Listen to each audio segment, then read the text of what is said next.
Oh, what is up guys, it's your boy King Chippy and welcome back to Shingle Gaming.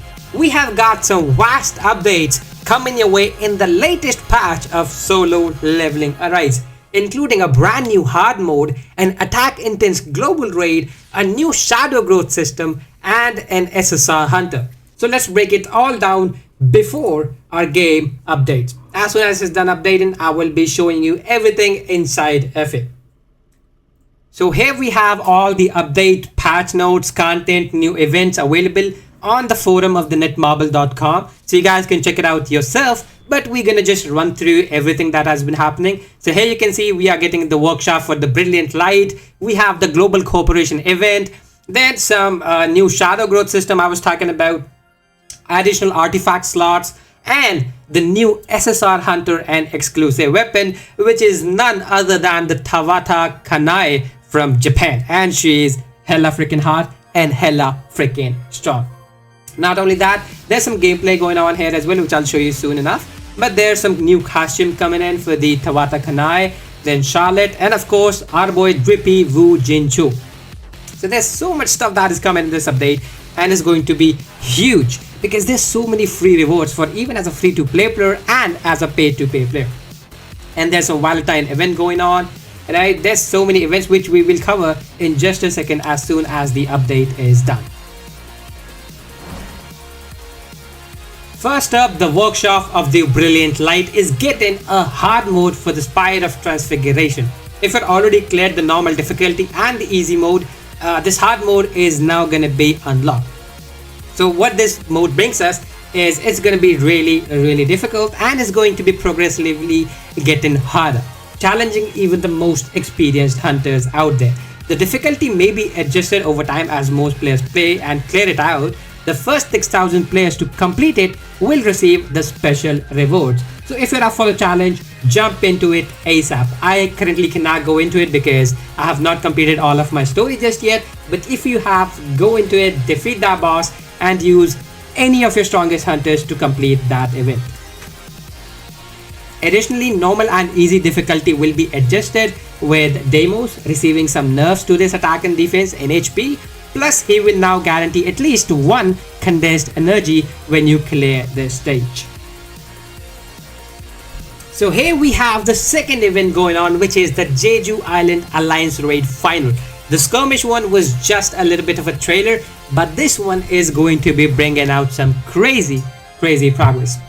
This event is going to be similar like the previous one, where you have to go in and attack, but a little bit tougher on the main side, because in the main one you will be battling the Queen Ant Extermination, which at least you need about 50,000 damage, which is not possible for me at the moment because I only can generate up to like 24,000. So I'm going to be going for the side ones, but the rewards on this side is really amazing. If your team, the co-op event, does get successful, and I'm sure it's gonna be just like the last time, you will be gaining 2 of these special players weapon design, and just not these 2.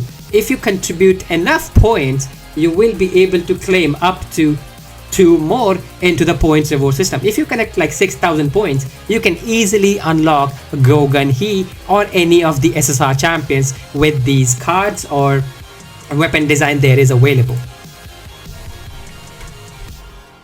And not only that, if you're anywhere near top 100% or top 20%, you will be able to get the Hero of the Jeju Island title.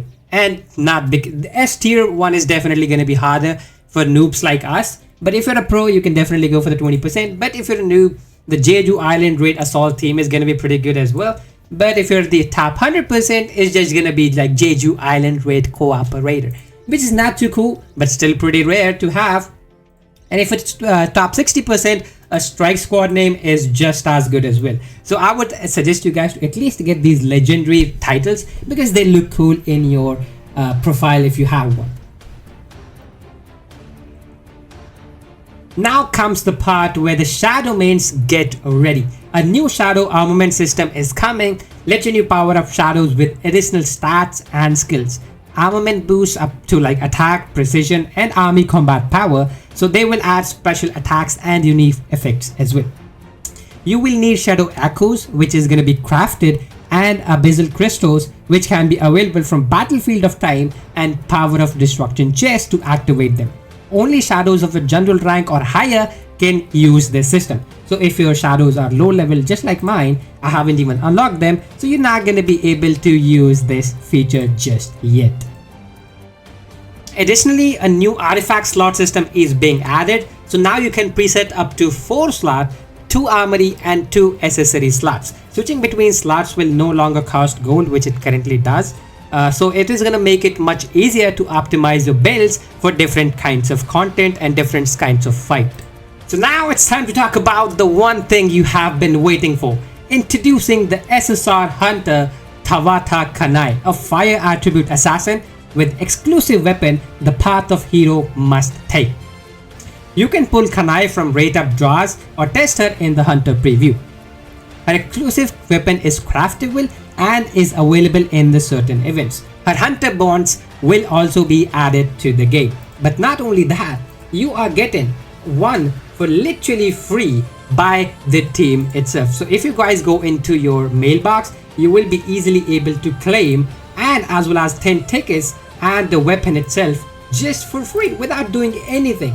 And if you're feeling a little bit of gambly, you can definitely go in. As you guys can see, I have 10 draws, and just click on the draw and you can have your, if you're lucky enough, you will be able to pull that SSR champion. We on the other hand are usually not that lucky, so yeah, it was not really possible. But if you're kind of lucky, you can definitely go for her that way. So here we are finally testing out the Hunter Tawata Kanae. You guys can do that too, you know, do your base attack packs, and she's really powerful at the moment in time. Like, her attacks are super powerful, and her core attacks are also really crazy powerful, as you guys can see right here, doing crazy deals of damage. And not only that, she is a really mana hungry kind of hunter. So like, you might need some really good artifacts that's gonna be giving you lots and lots of mana, and of course you might also need a little bit of more mana producing stuff.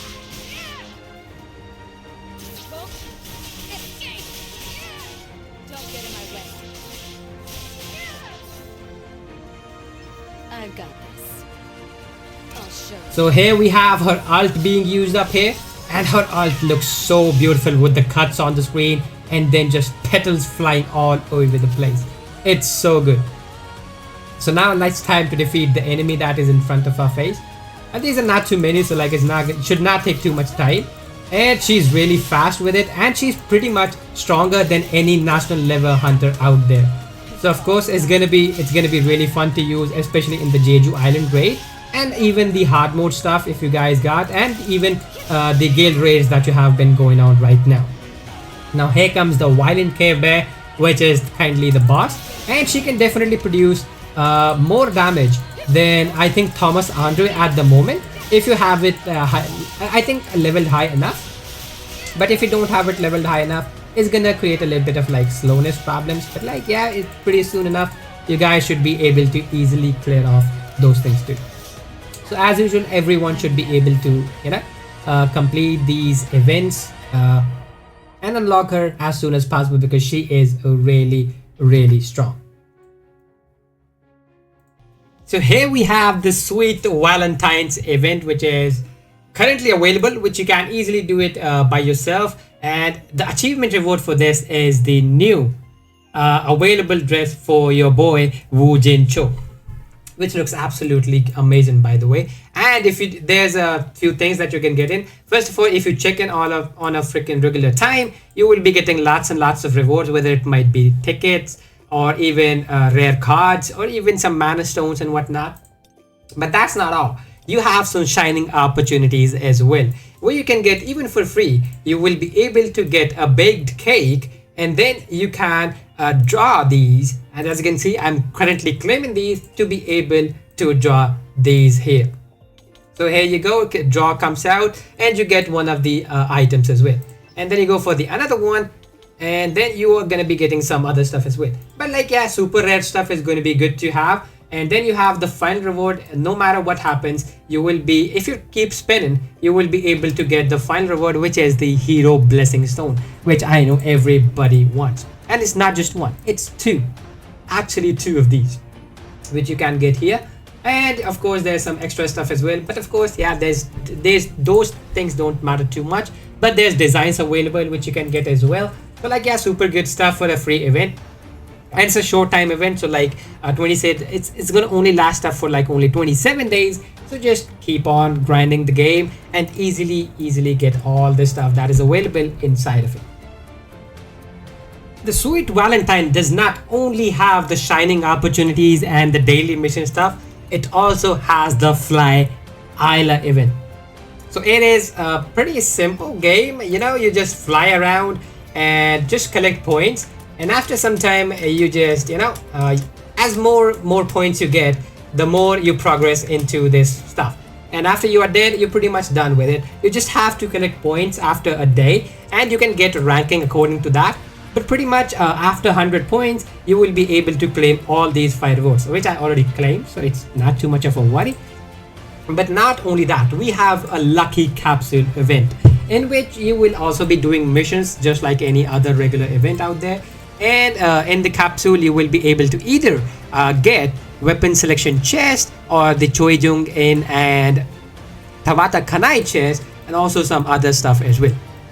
They're pretty basic event. I just have to draw just like any other event that you have in the previous one. Just keep on drawing and hope that you get lucky and in the end get the stuff in here. But then you have the Tawata Kanae growth tournament, in which there's some crazy amounts of awards. Here you can see if you get like about 50 points, you will be able to get gold, but that's not all. As soon as you claim more and more points, you will be able to get hunter exclusive weapon design. And at the 1500 points, you will be able to get the weapon selection chest, which is the option between the Kanae Tawata as well as the Choi Jong In's ring. So it's pretty cool. You just have to keep on doing these missions that are available, that are going to give you points according to whatever you do. So if you do obtain Tawata Kanae, that's easy free of 150 points. And if you level her up once, that's 2 points. And if you advance her, that's gonna take about like 2 of these Tawata. If you obtain 2, then you can advance, which is called as A2, A1, A3, A4. So if you know, then you get easily 150 points more. So 1500 points is pretty easy available. Then you have the classic mission challenge event, in which if you keep collecting points and stuff, you will be easily able to get all this stuff that has been going on in here, in which you can claim one of your favorite champions or the hunters, and in the end you will be able to claim their weapons as well. Then you have the world drop event, which we cannot access because we are a little bit broke on side. Yeah. Now here are some upcoming events which we quite not sure what they might include, but pretty much similarly like the other events that we have had in the game, these events might be coming in. The Growth Reboot Hunter Upgrade Reset event. So in this, reset Hunter's growth and reclaim some of the materials spent for the corresponding Hunter's growth. So if you have already upgraded one of the Hunters, you will be able to reboot that Hunter and reclaim some of the materials you use on that particular Hunter. And then you have the points event, which achieve points through the challenge event and claim various rewards. So pretty much similar to the current Valentine event, I guess could be possible. And then we have the Maze Special Artifact Crafting event. So in this event, you will be able to get craft artifacts by implementing preferred options through the artifact crafting event. So of course, this is going to be the coolest one out there. So yeah, just wait for these events to upcome. But yeah, they're going to take a little bit of time, which is like 27th of Feb, which is like 14 days far away from right now. And even the points event are going to be starting pretty late, and the growth reboot one is the farthest one out there. But then we have some improvement changes, which I don't think anybody cares too much, because this is like some UI changes, some HP decreases, a little bit of a buff and whatnot. So it's for people who are like min-maxing their stuff. At the moment, I'm not gonna go too deep into it. But like, if you guys want to, you can go onto this website, which I would leave in the description. And if you guys want to join my Discord as well, that link should be also available in the description. And here's some shop stuff going on, which you guys can check as soon as you go into the game. Well, that's it for today's video. Thank you guys so much for watching, and if you enjoyed the solo leveling Arise content that I'm putting on my channel, do not forget to subscribe and like the video and comment down below how many rolls did it take you to pull out the Kanae Tawata on your account. Until then, I will see you guys next time. See you later. Peace out. Good night. Bye bye. Bye bye. Bye bye.